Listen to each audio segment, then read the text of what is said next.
안녕하세요, 숙선생입니다.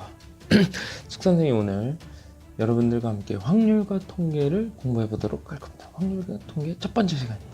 확률과 통계를 배우기 위해서는 이제 경우의 수에 대해서 이제 알아야 되는데, 경우의 수를 구하는 가장 기본적인 거 두 가지를 오늘 하도록 할 겁니다. 첫 번째는 우리가 합의 법칙에 대해서 할 겁니다. 합의 법칙.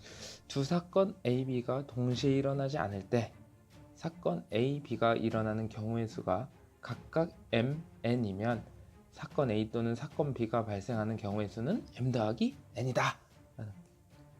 즉 동시에 발생하지 않는 사건이 있는데, 이 사건 A가 발생하는 경우의 수를 m, 이 사건 B가 발생하는 경우의 수를 b라 하면 사건 A 또는 B가 발생하는 경우의 수는 m 더하기 n이다 라는 것을 우리가 이야기하는데요.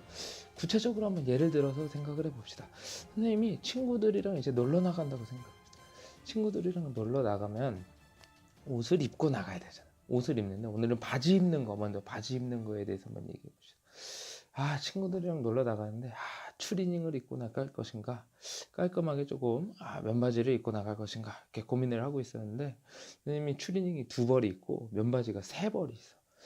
그러면은 내가 추리닝을 입고 나가는 것을 A 사건이라 하면 경우의 수는 2가지. A 사건이 발생하는 경우의 수는 2가지.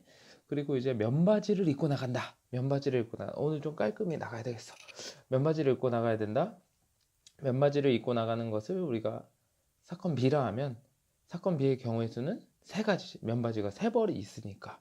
또 어쨌든 친구들이랑 나가려면 바지를 입어야 돼. 그냥 나갈 수 없잖아. 그러면은 추리닝을 입거나 면바지를 입거나, 사건 A가 발생하거나 B가 발생하거나, 사건 A 또는 사건 B가 발생한다 라는 거. 그럼 바지 입고 나가는 건 총 몇 가지야? 2 더하기 3 하면 하나, 둘, 셋, 넷, 다섯 가지다 라는 거죠. 이렇게 2 더하기 3 하는 거 더하잖아. 그러니까 무슨 법칙? 합의 법칙이다 라는 거죠. 그러면 이제 두 번째로 우리 곱의 법칙에 대해서 배울 겁니다. 경우의 수를 계산하는 데 필요한 두 번째, 기본적인 거 두 번째는 이제 곱의 법칙인데, 곱의 법칙이란 뭐냐?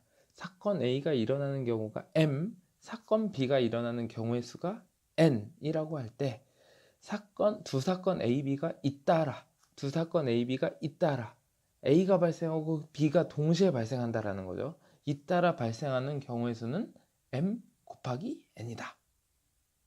두 사건 A와 B가 잇따라 발생한다 라는 거는 경우의 수를 각각 곱해서 m 곱하기 n으로 나타낸다라는 거죠. 이번에도 이제 아까의 예를 이어서 우리가 생각해 볼 건데, 선생님 친구들 만나러 가면 하의만 입고 가면 안 되잖아. 위에도 입고 가야 되잖아. 위에도. 그럼 이제 하의를 입는 경우의 사건을 우리가 A라고 하자라는 거. 그러면은 A 사건의 경우의 수는 몇이야?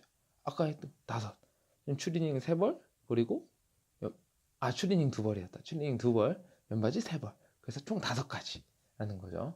그리고 이제 선생님 상의는 좀 적어. 상의가 적어서 3벌밖에 없어. 그럼 상의가 3벌이 있는데, 그러면은 선생님이 옷을 입고 나가는 거. 하의를 입고 상의를 입고, 즉 사건 A가 발생하고 사건 B가 잇따라서 발생하는 그 경우의 수는 총 몇 가지라는 거야. 만약에 내가 추리닝 하나 입었어. 그럼 추리닝 하나당 상의 입을 수 있는 게 총 몇 가지야? 3가지 있잖아. 상의가 3벌 있다고 했으니까. 또 다른 추리닝 입었어. 그거 입을 때 상의 몇 가지야? 3가지. 그리고 이번에 면바지 하나 입었어. 상의 몇 가지야? 3가지. 면바지 2번째 3가지. 면바지 3번째 3가지. 하의 하나당 상의가 3가지씩 있어. 근데 하의가 5개지 있잖아. 3, 3, 3, 3, 3. 3이 5개. 3 곱하기 5 하면 되는 거죠. 3 곱하기 5 곱하면 얼마? 15가 되는 거죠. 이렇게 잇따라 발생하는 경우의 수를 구할 때는 곱한다 라는 거죠. 잇따라 발생하는 것은 곱한다. 오늘 2가지를 알려줬어요. 경우의 수를 계산하는데 가장 기본적인 것 2가지예요. 이것들을 알아야지 앞으로 우리가 공부해 나갈 순열이라든지 조합이라든지 이런 것들을 이해할 수 있는데요. 자, 그러면은 합의 법칙 다시 한번 정리해 볼게요.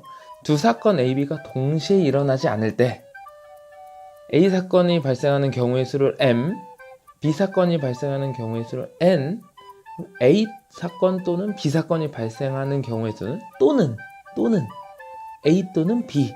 그럼 어떻게 하자? 더하자. 그래서 M 더하기 N이 된다. 사건 A 또는 사건 B가 발생하는 경우의 수는 M 더하기 N이다. 더하기 또는 더하기. 자, 그 다음에 이제 고배 법칙. 두 사건 A, B가 이제 발생하는데 어떻게 발생하냐 이건. 사건 A 발생하는 경우 M, 사건 B가 발생하는 경우 N. 근데 A와 B가 잇따라 발생해. 거의 동시에 발생해. 그럼 어떻게 하자? A 하나당 N가지 있는 거잖아. 근데 A는 M가지 있잖아. 그럼 M 곱하기 N이 되는 거죠. 잇따라 발생한다? 곱한다! 라는 거죠. 선생님이 합의 법칙과 사실 고배 법칙의 가장 기본적인 것들을 이제 설명을 해줬어요. 그래서 이 합의 법칙과 고배 법칙을 내 거로 획득하려면 어떻게 해야 돼? 각각으로 이제 문제를 5개씩 풀어봐야 돼. 총 10개만 한번 풀어보자. 합의 법칙 5개, 고배 법칙 5개 이렇게 문제를 풀어보자. 근데 문제를 풀려고 했는데 안 풀려. 그럼 어떻게 하라고? 어제 얘기해줬잖아. 안 풀리면 돌아가자. 문제가 안 풀리면 예제 문제를 한번 풀어보고, 예제 문제가 안 풀리면 개념 설명을 다시 읽어보면 된다는 거예요. 근데 개념 설명 읽어볼 귀찮다. 그러면 어떻게 하라고? 선생님 영상을 다시 한번 돌려보는 거야. 어떻게 이해될 때까지.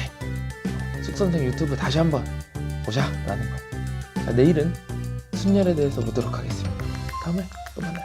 숙선생이었습니다.